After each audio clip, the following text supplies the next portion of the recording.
They say you never forget the moment you realize your family sees you as disposable. For me, that moment happened on Christmas Eve, surrounded by twinkling lights, sugar cookies, and the kind of cheer that usually masks the cracks in a family. My name's Greg, I'm 39, and until that night, I thought I understood the limits of how far my parents would go to play favorites. I didn't. I've got two kids, Emma, 11, and Lucas, 9.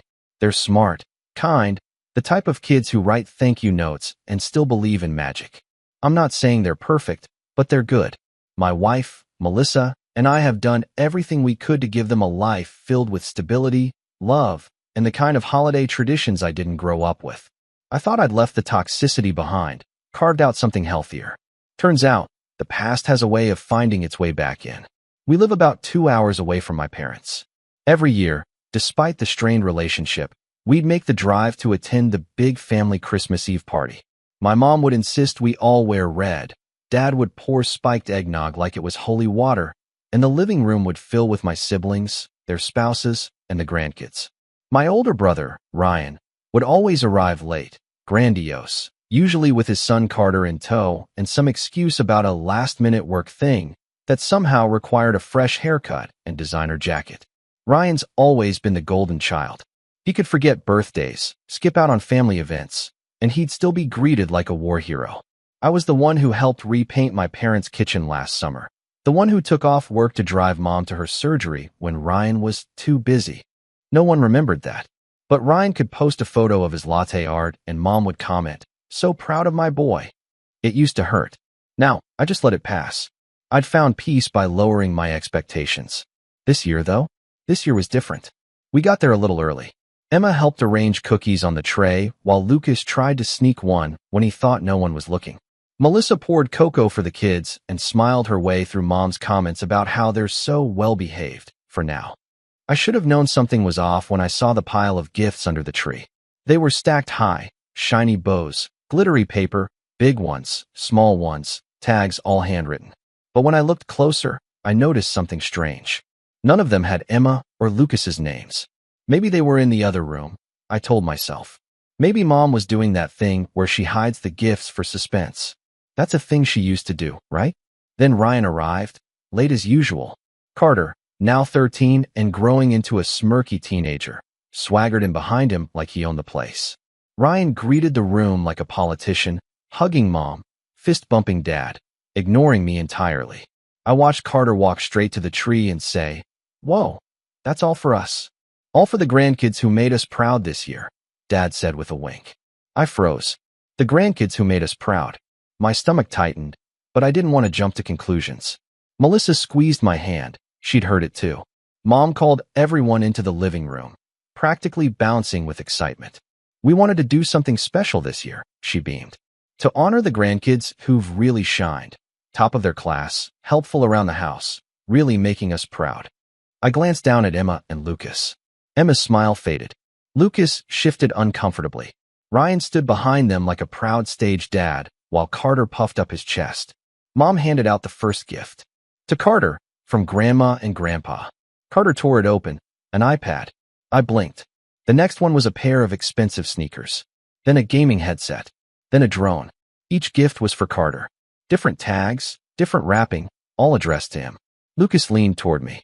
"Are ours coming later?" I couldn't answer. Then came the kicker. Carter held up the drone and laughed. "Guess you didn't deserve one," he said, looking straight at Emma and Lucas. My jaw clenched.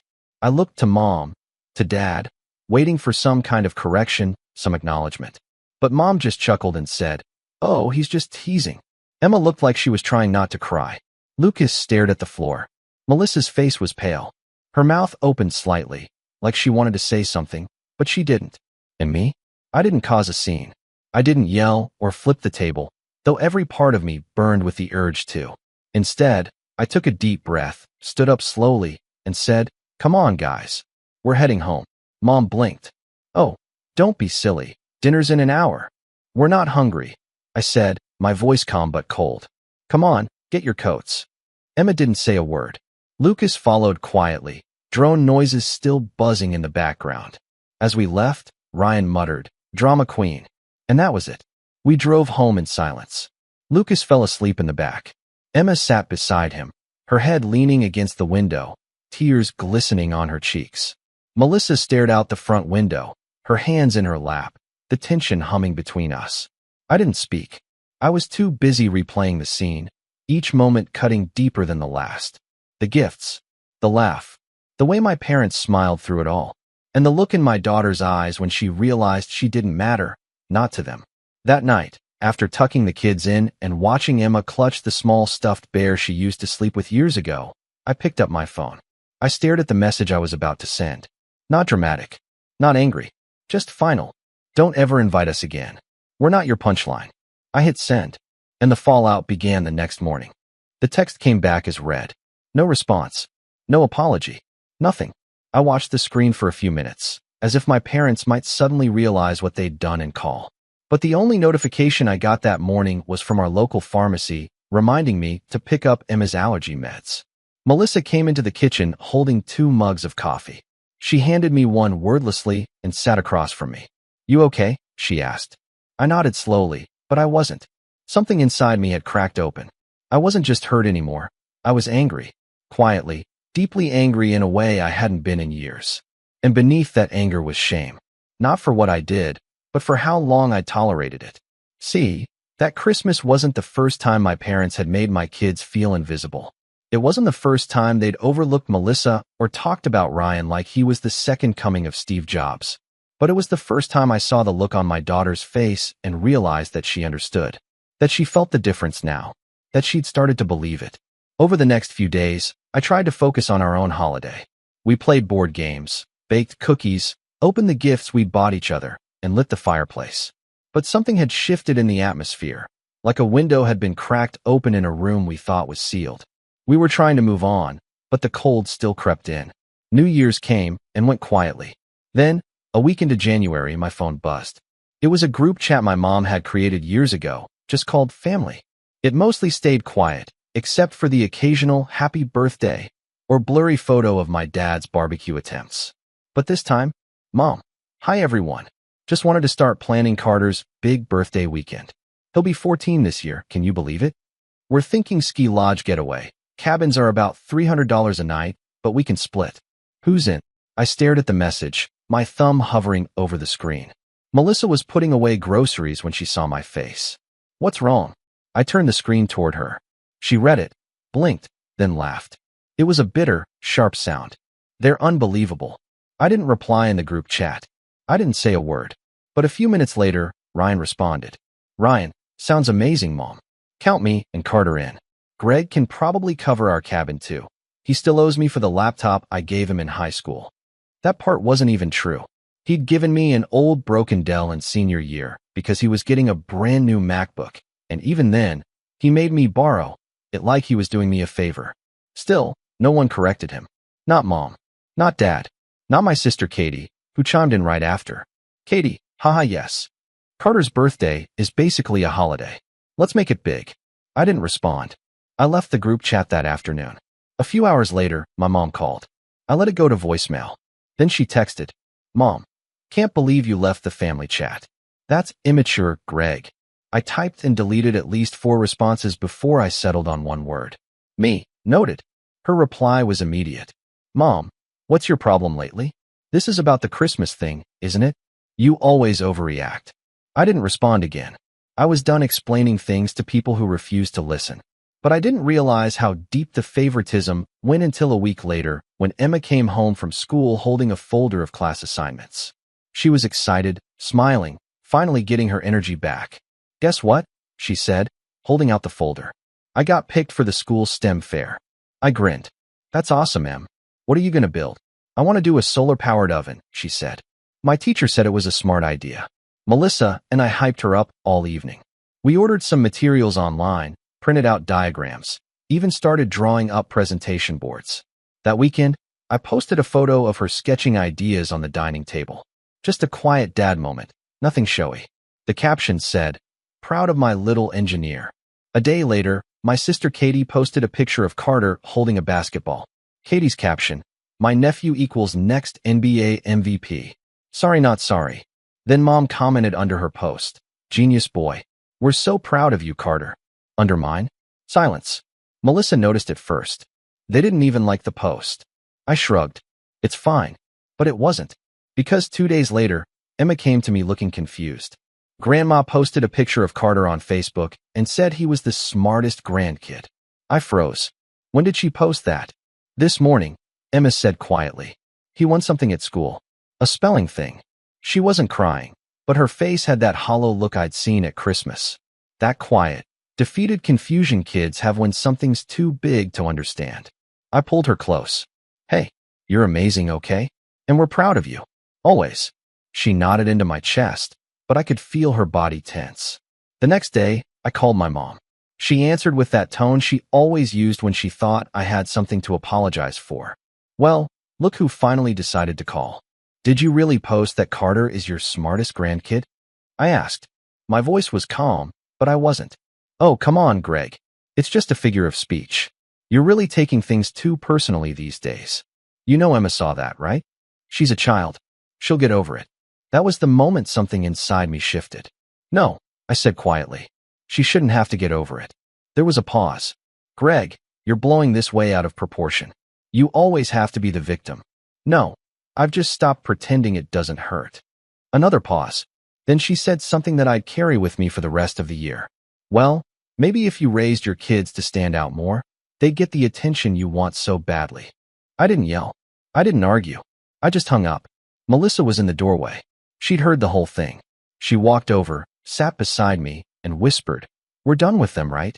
I nodded. But of course, it wasn't over. 2 weeks later, in February, I got a letter in the mail from my parents. Not a card, not an apology, a letter. It was written in my dad's handwriting, neat and cold. Greg, we're disappointed in how you've handled things lately.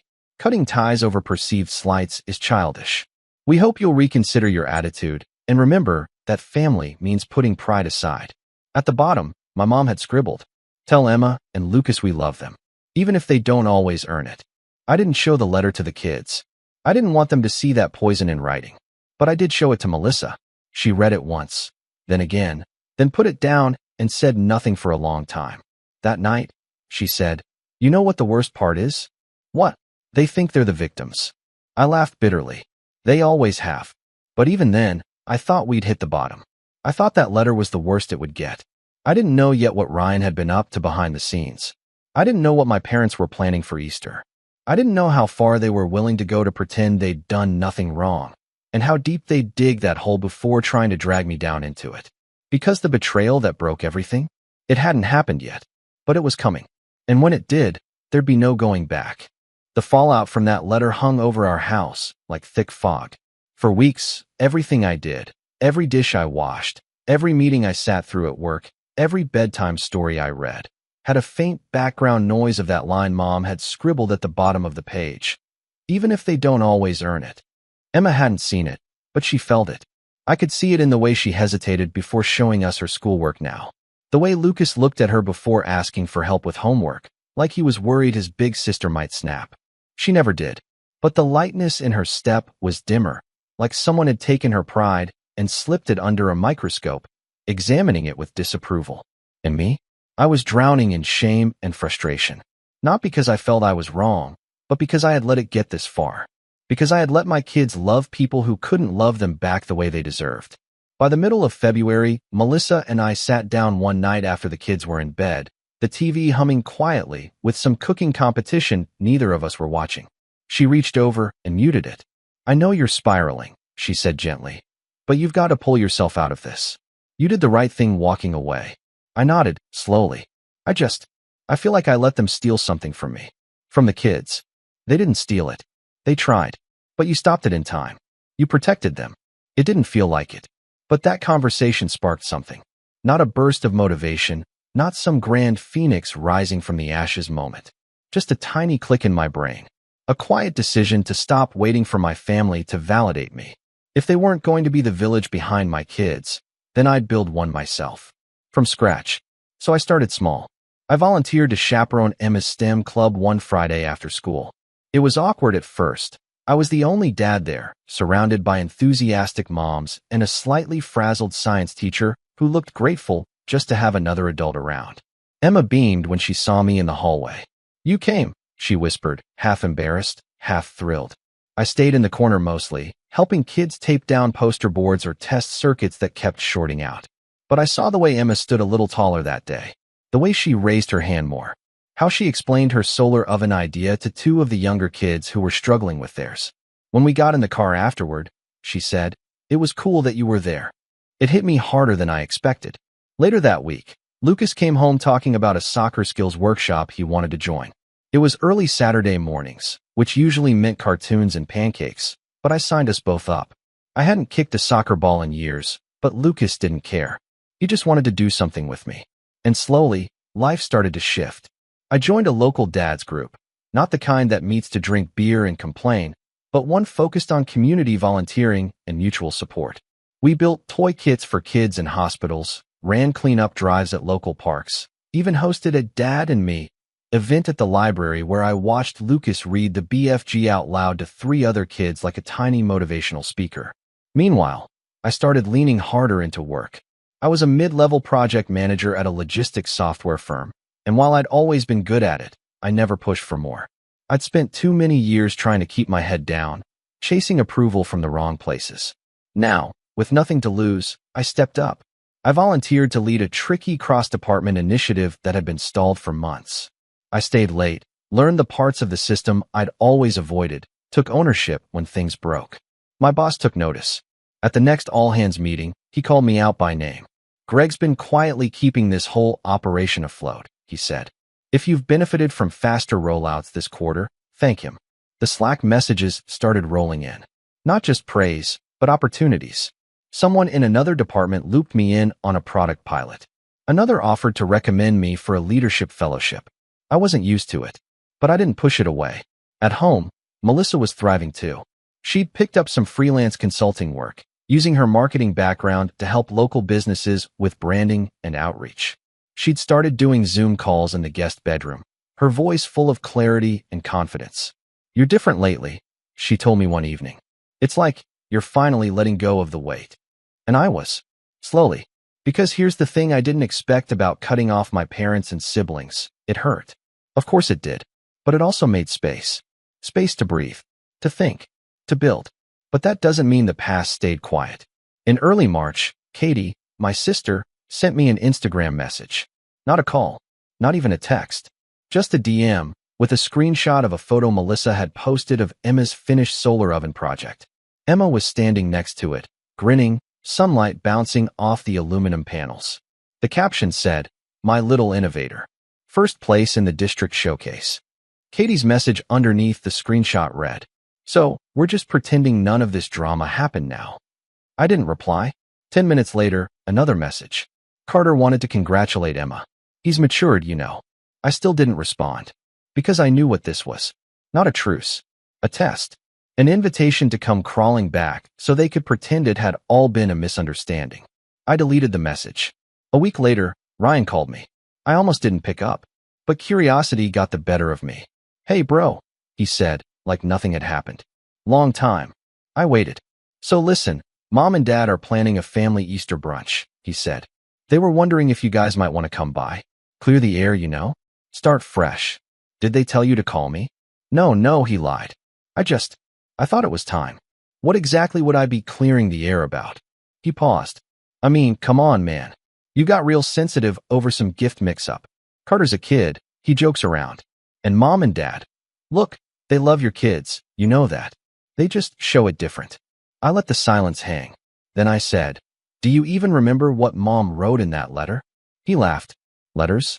Who reads letters anymore?" I hung up, but the call rattled me. Because it wasn't just about me. Easter was coming, and Emma and Lucas had asked if we'd be doing anything with the big family this year. They didn't miss the drama, but they missed the idea of belonging. And I wanted to give them that. Not through forced holidays or fake apologies, but by creating something better. So that week, Melissa and I decided to host our own Easter brunch. We invited 3 of Emma's STEM friends and their families. Lucas brought 2 soccer buddies. Melissa reached out to a co-worker who was new in town with twin girls. We bought folding tables, string lights, painted eggs, baked way too much food. I even borrowed a bunny costume from the community center and walked around the backyard like an idiot for 2 hours handing out treats. And you know what? It was the best holiday we'd had in years. There was laughter, warmth, no forced smiles or passive-aggressive comments. Just real joy. At one point, Emma ran up to me, face flushed, and said, "Dad, this is the best Easter ever." And that's when I knew we hadn't just left something behind. We were building something new. Of course, the past wasn't done with us yet. Because 2 days after that brunch, I got a certified letter in the mail from a law office. And when I opened it, the headline made my blood run cold. It was a notice of revocation of financial agreement. And at the bottom, in my father's signature, were 5 words that would spark the final war. Reconsider your attitude. Or else. At first, I didn't fully understand what I was looking at. I sat at the kitchen table, certified letter in one hand, coffee going cold in the other. Melissa stood behind me, reading over my shoulder in silence. The letterhead was from a mid-sized legal firm 2 towns over, one I vaguely recognized from a billboard along the freeway. Termination of informal family agreement, effective immediately. The language was stiff, cold, almost laughable in its attempt to sound professional. It laid out, in far too many words, that any and all future support agreements, informal or otherwise, between myself and my parents were now considered null and void. According to the letter, Gregory M. has made repeated decisions that violate the expectations of mutual respect and contribution. It closed with, should you choose to re-engage in a productive and respectful manner, financial considerations may be renegotiated in good faith. Melissa blinked. What financial agreement? That was the question, wasn't it? There had never been a signed document. No handshake deal. No verbal contract. But years ago, when we were still barely making ends meet, I'd helped my parents out of a jam. A big one. Back in 2016, my dad's construction supply company had fallen behind on taxes. Something about a misfiled return and penalties that ballooned fast. He was facing over $40,000 in back taxes and late fees. He called me in a panic. At the time, Melissa and I had just sold our first little house in the suburbs and moved closer to the city. We'd made a modest profit, stashed most of it into savings. But when Dad called, frantic and embarrassed, I didn't hesitate. I wrote a check for $18,000 to cover the first IRS deadline, then co-signed a short-term loan in his name to help them restructure the rest. I never asked for it back. He promised, of course, "I'll make it right, son," but I wasn't expecting anything. That's just what you did for family, I thought back then. That's what I did. And over time, they began to treat that gesture as something they had done for me. I'd hear it in little comments. Well, if we hadn't helped you get into that neighborhood, or, you forget we've always supported you when we could. They rewrote the story, and I let them. Until now. Because now, they were weaponizing it. Now they were claiming there had been a financial agreement in place that I had violated with my attitude. Melissa read the letter again, then set it down carefully like it might explode. They're preparing for something, she said. Something bigger. I nodded. My heart was pounding, but my brain was clear. For the first time in this entire nightmare, I saw it all for what it really was. This wasn't about hurt feelings anymore. This was calculated. Ryan had probably helped write it, or at least pushed for it. He always saw himself as the business-minded one in the family, despite coasting on Dad's money for most of his adult life. If they were formalizing things now, putting words on paper, setting up legal positioning, it meant they weren't just cutting me off. They were planning to erase me entirely. That night, I went into our storage room and dug out a box I hadn't touched in years. Old bank statements, email printouts, and a manila folder labeled Dad IRS Loan 2016. I had kept it out of habit, not paranoia. But now, flipping through the paperwork, I felt something spark. There it was, the signed promissory note from the credit union. My name, co-signed. The payment history, a wire transfer receipt. And most importantly, an email from my dad with the subject line. Need help, just until we rebuild. In the body, he wrote, Greg, I don't know what I'd do without you. I'll make this right. Once we finish the new contract in July, we'll square up. I promise. I stared at that line for a long time. Because in their world, that promise had disappeared. But now I had a paper trail. Over the next week, I made quiet moves. First, I reached out to a lawyer, Jillian, someone I'd worked with years ago during a dispute over a contractor. She wasn't flashy, but she was sharp and methodical. I sent her scanned copies of the letter, the email, the loan documents. She called me the next morning. "This isn't a financial termination," she said. "It's a setup." "What do you mean?" "They're trying to preempt any legal claims you might make. By framing this as you violating their expectations, they're hoping to make any countersuit look like petty retaliation." "Do I have a case?" "You have a very strong case," she said, "especially if they ever took funds or services without documented repayment. And if this goes to court, that email alone could wreck them." I felt a calm spread through me. Not joy, not revenge, just clarity. For years, I'd lived under the illusion that family drama was supposed to stay inside the house, that raising your voice or pushing back made you the problem.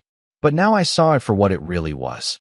They'd used guilt like currency, love like a loan with interest, and my silence as permission. And they were about to find out I wasn't quiet anymore. Melissa and I started planning, not in a vengeful way, but with purpose. We talked about how to protect the kids, our assets, our time. We moved some savings into a new account, transferred the house deed into both of our names equally. Previously, it had been just mine for loan purposes. We also sat down with Emma and Lucas. We didn't share everything, just the truth in a way they could understand. "Grandma and Grandpa are upset with Dad," I said, "and they've decided not to talk to us right now." Emma frowned. "Because we didn't come to Easter?" "No, sweetie," Melissa said. "Because we stopped letting them treat us unfairly." Lucas asked, "Are we still allowed to miss them?" That one hit hard. I nodded. "Of course. But just because someone's family doesn't mean they're always safe to be around. And it's okay to feel sad about that." The kids took it better than we expected. Honestly, better than I had at their age. And part of me felt pride that we were breaking the cycle now, before it hardened into something they carried into their own families someday. Meanwhile, I began documenting everything. I downloaded old texts, screenshotted Facebook comments, saved voicemails from my dad, little offhand remarks like, "Glad you're the reliable son," or "I knew I could count on you to clean up Ryan's mess." I pulled old emails from 2019 when I'd helped them refinance their car loan, another financial favor they'd conveniently forgotten. Jillian helped me draft a cease and desist notice to the law firm. Nothing aggressive, just a formal record that I disputed their claims and expected all future communication to be directed through legal channels. The letter was delivered by courier. And that's when things shifted again. Because 2 days after they received it, Melissa's sister, Janine, called her out of the blue. Apparently, my parents had started talking, quietly, behind the scenes, to extended family, to neighbors, to friends. And they weren't just rewriting history. They were painting me as unstable. "He's unraveling," Mom had said, apparently. "Ever since we stopped enabling him, he's been lashing out. She always coddled him," Dad said on another call. "Now he's acting like we owe him the world." Melissa got texts from 2 mutual friends, people we used to see at church, asking if we were okay. "They're starting the smear campaign," she said. But what they didn't realize was they weren't dealing with the same son they used to guilt into silence. They were dealing with a father, a husband, a man who finally saw through the game and had the receipts to prove it. And then the opportunity came. Not from them, from Ryan. Because arrogance has a funny way of opening doors when you least expect it. It was April. I was scrolling LinkedIn during a work break when I saw it. Ryan had tagged himself in a post from a mid-size investment group, proud to announce our latest partner collaboration with McTavish Build Group, excited to spearhead the expansion into the residential solar market. McTavish Build Group. That name stopped me cold, because McTavish was the company my dad had always wanted a contract with back in 2016. He'd bid on one of their projects and lost, said it nearly tanked his cash flow for the year. And now, here was Ryan, announcing a partnership under his name, tied to solar builds. Emma's science project flashed in my head. I clicked through. The partnership was brand new. The ink wasn't even dry. And then I saw it. One of the promotional graphics on McTavish's site, a rendering of a smart solar cabin concept with the pitch, powered by design inspired by real-world STEM innovators. At the bottom, a diagram, a nearly identical version of Emma's solar oven project. Not hers, obviously. Tweaked, polished, professionally drawn. But the mechanism, the angle of the reflectors, the heat absorption material, they matched her notes. Exactly. I sat there in stunned silence. Then I started connecting the dots. Weeks earlier, Melissa had posted Emma's project photos publicly. We hadn't thought anything of it. But someone had seen it. And someone had used it. Ryan had stolen my daughter's work, branded it as his own, tied it to a business deal. And worse, he was now about to profit from it. That was the moment the plan crystallized. Not just to push back, not just to protect, but to take back everything and make sure none of them saw it coming. By the time I reached out to Jillian again, my heart wasn't pounding anymore. It wasn't rage. It wasn't panic. It was focus. I sat across from her in her office, neat, quiet, sun streaming in through half-closed blinds, and laid out the McTavish partnership post, the solar oven diagram, the screenshots of Emma's original sketches, photos, and Melissa's social media timeline. Jillian didn't even blink. "This is theft," she said plainly. "And if it's used in a business context, it's corporate theft. IP infringement. Possibly fraud." I nodded. "I don't want to sue them for millions. I just want it public. I want it undeniable." She leaned back. "Then we'll start with a cease and desist to McTavish. Get them on record as distributing stolen content. If they're smart, they'll panic and pull out." "And Ryan?" She smiled, thin and sharp. "Oh, he's going to learn what it feels like to be publicly embarrassed. Thoroughly." Over the next 2 weeks, things moved fast. Jillian drafted a beautifully brutal letter, one that outlined, in meticulous detail, the original creation date of Emma's project, the timestamped posts, the competition win, and the nearly identical rendering used in the McTavish promotional pitch. We didn't send it through email. We sent it as a formal legal package, couriered directly to McTavish's legal department and the CEO. Within 4 days, I got a call from a man named Stephen Day, director of operations at McTavish. "Mr. M, I'm calling to apologize." Profusely, he said, voice tight with panic. "We were unaware the design came from a minor school project. Had we known, you didn't ask where the design came from? We trusted our partner's submission. Mr. Ryan M. represented it as his own prototype." My throat tightened. "He claimed to have invented it?" "Yes, sir. I'd like to assure you that as of this morning, we've frozen all rollout plans tied to that partnership, and we are internally reviewing all content and contracts connected to it." "Good," I said, "because if this goes to court, I'm bringing Emma with me. I'll let the press photograph her standing next to the model she built on our kitchen table with tinfoil and a shoebox." He exhaled hard. "There's no need for that. Please, Mr. M. Let us fix this." They didn't just retract the partnership. They published a formal apology. It went live the next day on their website and social channels. "We deeply regret the use of intellectual material that was not properly sourced.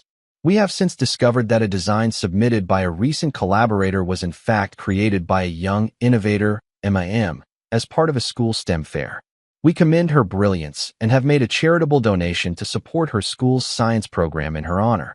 They donated $25,000 to Emma's school. That morning, I showed her the post. She read it 3 times, then whispered, "They said my name." Lucas shouted, "You're famous now," from the hallway. Melissa cried. I didn't. I was too focused on what was still to come. Because while McTavish had done the right thing, Ryan? He doubled down. He posted a passive-aggressive tweet. "Jealousy is a disease. Real creators rise above the noise." Then he started spreading his version to the family. That we had manipulated a child's school project to tank his career. That we were bitter. That we were turning the kids into pawns. But what Ryan hadn't realized was that McTavish's internal investigation wasn't just about PR. It was legal. And 2 weeks later, he got hit with a formal letter from their lawyers demanding full disclosure of all his past submitted work, verification of originality, and immediate termination of the collaboration. His name was scrubbed from their site. The LinkedIn post disappeared. I heard through a mutual contact, one of Ryan's old college friends, that 3 other companies quietly paused deals with him after hearing what happened. No one wanted to be tied to a guy who stole from a 12-year-old and got exposed by a publicly traded partner. But the revenge didn't stop there. Melissa had a brilliant idea. She contacted Emma's school principal and pitched a story. A local girl's science project gets stolen, a corporate partner uses it for profit, and the company donates money to make it right. The principal went wide-eyed. "Would you be open to a media piece?" Melissa smiled. "We'd be thrilled." By the following week, a local news station was filming Emma in her classroom, standing next to her solar oven. She spoke shyly but clearly, explaining how she came up with the idea, how she tested it in the backyard, how it felt weird at first when someone else tried to claim it. The anchor ended the segment with a reminder that sometimes the brightest minds in innovation aren't in boardrooms. They're in our own classrooms. The clip went viral in our town. The school got flooded with congratulations. The PTA called it the best press they'd had in years. But the best part? My mom called. She didn't even try to deny what had happened. She just said, "You didn't have to humiliate the family." I laughed. "Oh, we're just getting started." I wasn't bluffing. Remember that promissory note from 2016? Jillian filed a claim in small claims court. It wasn't about the money. It was about the record. Dad ignored the notice. So we escalated. The hearing happened in May. He didn't show. Jillian and I presented the documents, the emails, the payment receipts. It was quiet, methodical, boring, and ironclad. We won. Judgment entered.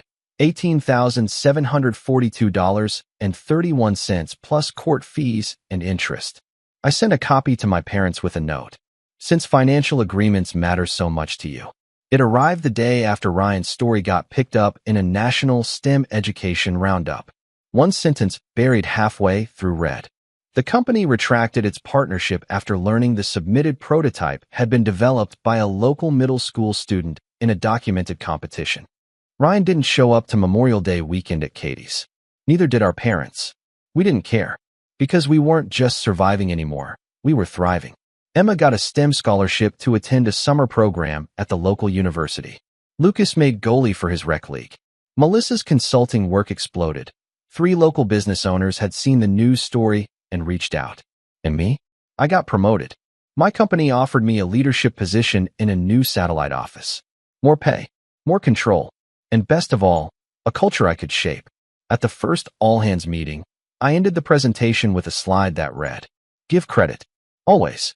Even when no one's watching." People applauded. Some didn't get it. But I did.